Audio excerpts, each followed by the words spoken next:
তোমার এই বাসায় কে কে আছে? হ্যাঁ, তোমার আব্বা আম্মা আছে?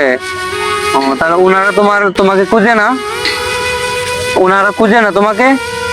তুমি যে এখানে যে এই অবস্থায় পড়ে আছো, তোমার আব্বা আম্মা তোমাকে খুঁজে না? তোমার পরিবারে কে কে আছে? পরিবারে কে কে আছে? ভাই বোন সবাই আছে? তোমার এই অবস্থা কেন? সবার কি একই অবস্থা? তোমার এই অবস্থা কেন? হ্যাঁ, তোমার কথা বুঝি না ভাই, কথা বলতে পারো না? জোরে কথা বলতে পারো না? হ্যাঁ, বুঝি না কি বলে, কথা তো বুঝেছে না। দশ বোন? আরে তোমাদের কি জীবন, তোমরা তো এই যে তোমার পরিবার ফ্যামিলি কি জানে এখানে যে তোমরা? আমরা না গাড়ি চালাই। কি গাড়ি চালাও?